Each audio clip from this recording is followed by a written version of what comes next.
Hello everyone, मैं हूं doctor प्रांजल राठी और आज मैं आपको बताने वाला हूं कि कंसिस्टेंसी कैसे मेंटेन करनी है अपनी प्रिपरेशन के टाइम में। तो ये एक पीपीटी मैंने बनाई है, अभी मैं आपको इसको दिखाने वाला हूं, तो आप देखिए और जितना हो सके इससे अपनी प्रिपरेशन में हेल्प कीजिए। ठीक है, तो सबसे पहले देखते हैं कि कंसिस्टेंसी मैटर्स ही क्यों करती है हमारी किसी भी एग्ज़ाम की प्रिपरेशन में। जब हम स्टेडीली प्रोग्रेस करते हैं ना, वो बेटर होता है स्पोरेटिकली स्टडी आउटवर्ड से। इसका मतलब यही है कि आप दिन में अगर 6-7 घंटे डेली पढ़ रहे हैं तो वो ज़्यादा बेटर है इससे कि आप किसी एक दिन 10 घंटे पढ़ लिए, अगले दिन 1 घंटा पढ़े, अगले दिन 10-11 घंटे पढ़ लिए, फिर 1-2 दिन नहीं पढ़े, 2-3 दिन ऐसे 10-10 घंटे पढ़ लिए। इस सबसे बेटर है कि आप रोज़ 6-7 घंटे ही पढ़ लो, वो ज़्यादा बेटर है। तो इसलिए कंसिस्टेंसी बहुत मैटर करती है, ये अच्छे रिजल्ट आपको देती है लॉन्ग टर्म रिटेंशन में, और आपका कॉन्फिडेंस बनाए रखने में भी ये बहुत इंपॉर्टेंट रोल प्ले करती है। तो कंसिस्टेंटली पढ़ना तो बहुत ही ज़रूरी है। तो एक ये कोट मैंने लिखा है, मुझे मिला था एक जगह से, कि success doesn't come from what you do occasionally, it comes from what you do consistently. तो कंसिस्टेंटली काम करने का मतलब ये एक समझ सकते हो आपकी सक्सेस की तरफ आपको ले जाएगी, आप कंसिस्टेंसी अगर रखोगे आपके अपनी प्रिपरेशन में। उसके बाद हम देखते हैं कि चैलेंजेस क्या आते हैं हमारे ऊपर जब हम किसी भी एग्जाम की प्रिपरेशन कर रहे होते हैं, क्या क्या चैलेंजेस हम फेस करते हैं। तो एक तो सबसे पहले हम प्रोक्रेस्टिनेट करते रहते हैं कि कल पढ़ लूँगा, तब पढ़ लूँगा, मतलब ये सब करते रहते हैं, तो वो डीले पे डीले होता रहता है। उसके अलावा मोटिवेशन कभी कभी चला जाता है, ज़्यादातर तो रहता है कि हाँ मोटिवेशन हमारे में है कि हमें करना है, बट कभी कभी फिर लगता है कि चलो ठीक है हो जाएगा। तो ये सब फेस करते हैं। तो कभी कभी सिलेबस इतना ज़्यादा है, उससे ओवरवेल्म हो जाते हैं कि यार इतना सिलेबस कैसे होगा, सर्जरी इतनी बड़ी है, ऑब्स गाइन इतनी बड़ी है, कैसे होगा। तो ये हो जाता है कभी कभी।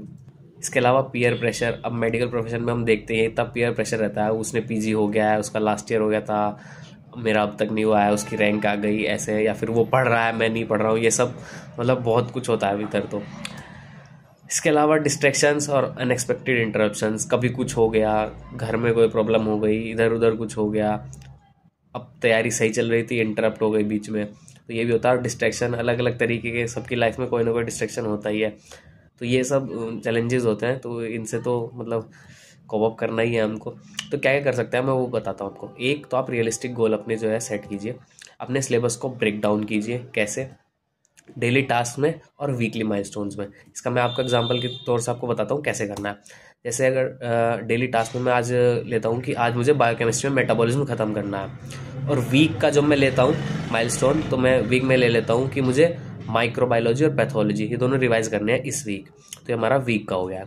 उसके अलावा एक टाइम टेबल पे स्टिक रहना है। अगर आपके पास टाइम टेबल नहीं है, बनाने में दिक्कत होती है, तो मैंने एक वीडियो बनाई हुई है ये वाली, आप इसको देख सकते हैं। इस वीडियो में मैंने एक टाइम टेबल बताया हुआ है जिसमें आप फर्स्ट रिवीजन और टू, मतलब फर्स्ट रीडिंग और 2 रिवीजन कैसे करने हैं वो सब बताया हुआ है, तो आप इसको देख सकते हैं। इसके अकॉर्डिंग आप अपना एक टाइम टेबल बना सकते हैं। इसके अलावा जो है आप एलोकेट करें टाइम को, किसके लिए, नए टॉपिक रीड करने के लिए, रिवीजन के लिए और टेस्ट को प्रैक्टिस करने के लिए। इन 3 चीज़ों के लिए आप अपने टाइम को एलोकेट करें कि इतने टाइम में ये करूँगा, इतने टाइम ये करूँगा, फिर ये करूँगा। एक टिप है आपके लिए कि आप एडजस्ट कर लो अपने शेड्यूल को जैसे आपको लगता हो, लेकिन जो प्लान टास्क है, आपने कि प्लान कर रखा है कि आज मुझे ये करना है, उसको स्किप ना करें। ठीक है, अपनी नीड के हिसाब से शेड्यूल बना लें और फिर जो जो है उसको करते रहें, ये ज़रूरी है। इसके अलावा एक पोमोडोरो टेक्निक होती है, यहाँ आपको बताता हूँ क्या होती है। आप 25 मिनट पढ़ो, 5 मिनट का ब्रेक ले लो, ऐसे ही 25 मिनट पढ़ो, 5 मिनट का ब्रेक ले लो, 4 सेशन आप ऐसे करो, फिर एक थोड़ा लंबा ब्रेक ले लो।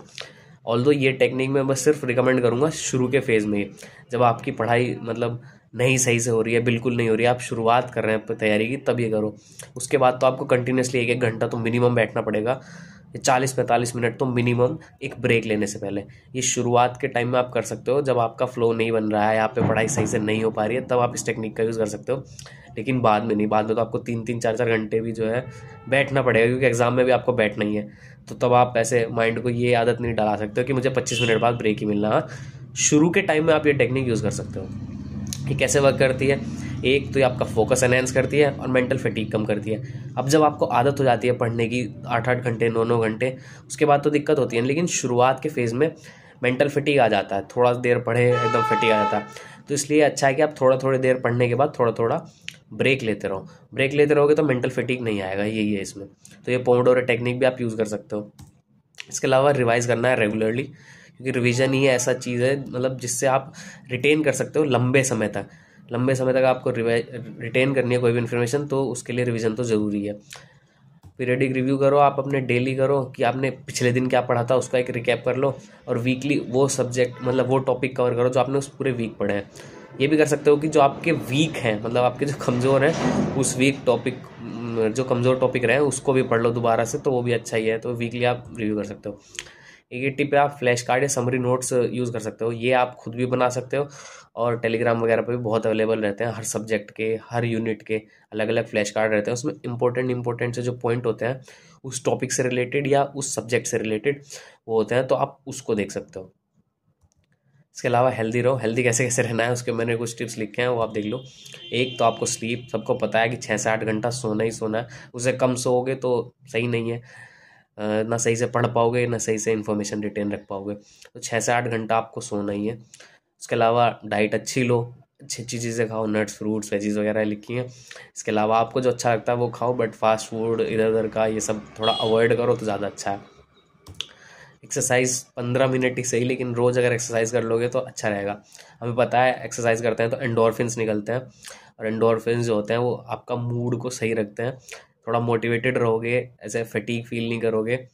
तो एक्सरसाइज 15 से 20 मिनट भी अगर आप कर लो डेली तो बहुत अच्छा है, आपको स्ट्रेस नहीं होगा और आपकी एनर्जी बूस्ट करेंगे। एक टिप देना चाहूँगा कि कैफ़ीन को थोड़ा अवॉइड करो रात के टाइम पे। जब आप सोने जा रहे हो 10, 11, 12, जिस टाइम भी आप सोते हो, जिस टाइम भी सोते हो उस टाइम कैफ़ीन को, कॉफ़ी वगैरह को जो है आप अवॉइड करो। कॉफ़ी चाहे उस टाइम ना लो, पहले पी लो, ऐसे कोई मना ही नहीं है, पी तो सकते ही हो आप, लेकिन बेड टाइम पे कैफ़ीन को थोड़ा अवॉइड करोगे तो ज़्यादा सही रहेगा। इसके अलावा मैं अपने कुछ पर्सनल एक्सपीरियंस से बता सकता हूँ आपको। एक तो जो आपने को जो आप दिन शुरुआत करने जा रहे हो, जो पिछले दिन जो पढ़ा था उसको एक बार रिव्यू कर लो, क्या क्या कल पढ़ा था, अच्छा ठीक है, थोड़ा रिवाइज भी हो जाएगा और सही रहेगा कि हाँ ये चीज़ें मुझे आती हैं। इसके अलावा स्मॉल ब्रेक्स लो कंसिस्टेंटली, अगर आपको लंबे समय तक रहना है। मतलब स्मॉल ब्रेक से मेरा मतलब है कि 3-4 दिन पढ़ लिए, थोड़ा सा ब्रेक ले लो, या हफ्ते भर पढ़ के थोड़ा सा ब्रेक, की जो 7वें 8वें दिन जो आप पढ़ रहे हो उस दिन थोड़ा कम पढ़ के थोड़ा अपने आप को रिलैक्स कर लिया। ये क्योंकि जब आपको कंसिस्टेंट रहना होता है ना, महीनों महीनों से मेरा मतलब है 5-6 महीने तो आप पढ़ोगे ही, 4-5 महीने, इतने लंबे समय तक रोज 7-8 मिनिमम, इतना 7-8 घंटे मिनिमम पढ़ना इतना आसान नहीं होता है। तो अच्छा होगा कि आप थोड़े थोड़े ब्रेक ले लो।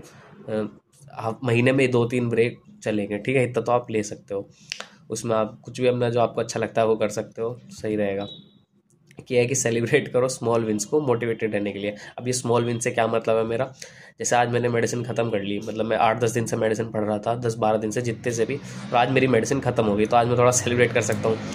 मतलब सेलिब्रेशन का मतलब ये नहीं है कि आप बहुत टाइम लगा दो, सेलिब्रेशन का मतलब है कि कुछ अच्छा खा लिया, बाहर से मंगा लिया, या कुछ भी मूवी देख ली, बस इतना, ठीक है। ऐसे सेलिब्रेट कर सकते हो स्मॉल स्मॉल माइलस्टोन्स को, तो ये आपको मोटिवेटेड भी रखेगा और कंसिस्टेंसी मेंटेन करने के लिए भी सही रहेगा।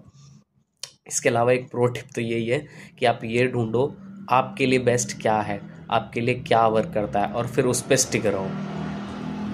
कुछ मोटिवेशन टिप ले लो गाइस।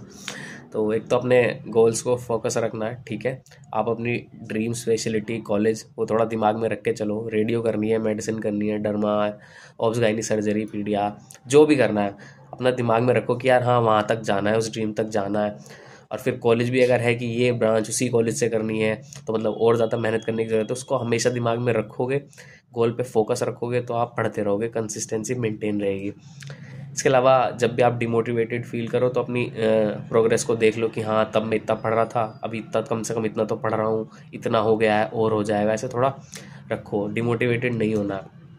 और अपने आसपास जो है अच्छे लोग रखो, मतलब पॉजिटिव इन्फ्लुएंसेस रखो। आप स्टडी ग्रुप से कर सकते हो ज्वाइन, जो टेलीग्राम वगैरह पे होता है। उसके अलावा सपोर्टिव फ्रेंड्स रखो अपने आसपास, या मेंटर जो होता है, सबकी लाइफ में मेंटर और टीचर वगैरह होते हैं, उसको रखो, या सपोर्टिव फ्रेंड्स जो वो भी पढ़ रहे हैं, आप भी पढ़ रहे हो, थोड़ा रहेगा कि हाँ वो भी पढ़ रहा है, मैं भी पढ़ रहा हूँ, तो ये सब रहेगा तो अच्छा रहेगा।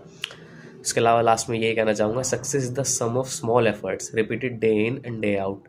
तो ये तो आपको ध्यान रखना है, रोज़ जब पढ़ोगे, लंबे समय तक मेंटेन करके रखोगे, सक्सेस आपको ज़रूर मिलेगी, ठीक है।